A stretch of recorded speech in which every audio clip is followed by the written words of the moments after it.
Berdasarkan wawasan 2020, terdapat cara yang telah digunakan untuk mencapai wawasan tersebut dan cara tersebut masih boleh dipraktikkan demi mencapai negara yang maju dan membangun di masa hadapan. Pertama sekali ialah dengan cara mengubah sikap setiap individu di dalam negara ke arah kebaikan dan kemajuan. Selain itu, perlu menekankan dengan lebih mendalam serta meluas terhadap bidang sains dan teknologi. Akhir sekali ialah perlunya perancangan dan peranan yang dimainkan oleh sektor swasta yang lebih dinamik.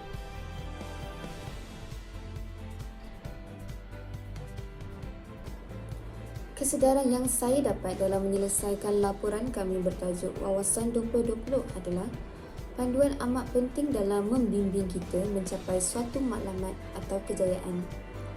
Seperti yang kita ketahui, Wawasan 2020 adalah panduan yang berperanan sebagai hala tuju untuk negara kita dalam mencapai matlamat utama iaitu menjadi sebuah negara yang maju.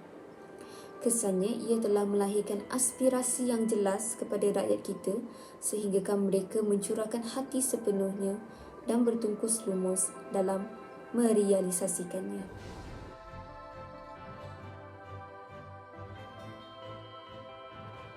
Dalam kita tidak sedar, Wawasan 2020 banyak mendatangkan faedah kepada rakyat Malaysia sehingga kini, terutamanya dalam membantu kita mengekang penularan wabak COVID-19 melalui pembentukan negara yang bersatu padu, iaitu cabaran pertama dalam Wawasan 2020. Pertama, seperti yang kita dapat lihat, rakyat Malaysia bersatu padu dalam usaha mengurangkan penularan wabak tersebut di bawah tagline "Kita jaga kita, tidak mengira agama, bangsa dan warna kulit".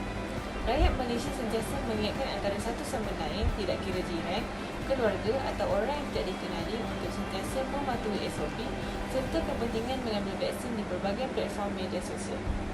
Perkara tersebut menjadi pergerakan yang besar dalam memastikan komuniti kita kekal selamat dan terjamin.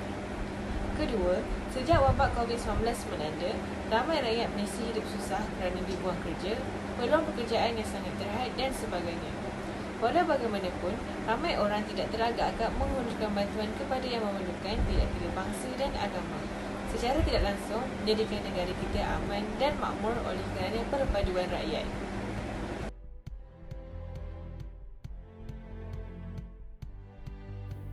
Jika dapat disimpulkan, kesemua 9 cabaran yang ingin dicapai dalam Wawasan 2020 ini sebenarnya gambaran kepada sebuah masyarakat yang mempunyai nilai-nilai yang tinggi, menghayati dan menerapkan nilai-nilai mengundi dan kesedaran sivik khususnya dalam rutin harian adalah penting kerana hal ini berhubung dengan perlakuan tingkah laku manusia sama ada baik atau buruk. Dengan terus menerapkan amalan nilai murni dan kesedaran sivik oleh setiap anggota masyarakat, sesebuah masyarakat mampu hidup sejahtera, harmoni dan berkembang maju seiring dengan pengurangan gejala sosial dalam negara kita.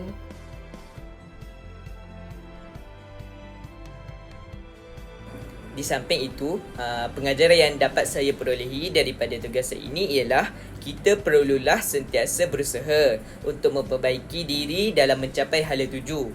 Okey, dalam Wawasan 2020 terdapat 9 cabaran yang disenaraikan dan negara kita Malaysia telah berusaha untuk melakukan perubahan tersebut. Dan hasil yang kita perolehi adalah banyak nilai tambah yang wujud yang masih boleh diguna pakai hingga ke hari ini. Okey, dalam kehidupan harian kita perlu sentiasa bersedia kepada apa? Bersedia kepada perubahan dan sentiasa memperbaiki diri ke arah yang lebih baik. Okey, tidak salah untuk kita sentiasa belajar perkara baru bagi memperbaiki diri, seperti contoh menimba ilmu sepanjang hayat.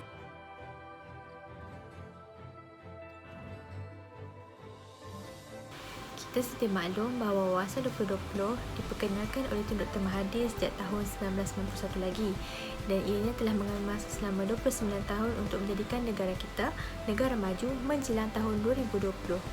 Dan ianya bukanlah satu masa yang singkat, dan hasilnya negara kita telah banyak berkembang walaupun terdapat beberapa matlamat yang belum lagi dapat dicapai. Begitu juga seperti diri kita perlu sentiasa merancang ke hadapan dalam jangka masa 20 atau 30 tahun akan datang dan membuat penilaian tentang perubahan yang akan berlaku pada masa hadapan supaya diri kita dapat lebih berkembang dan kita akan lebih gigih untuk melakukan perubahan. Dengan cara ini, kita akan lebih fokus dan lebih matang untuk mencapai cita-cita.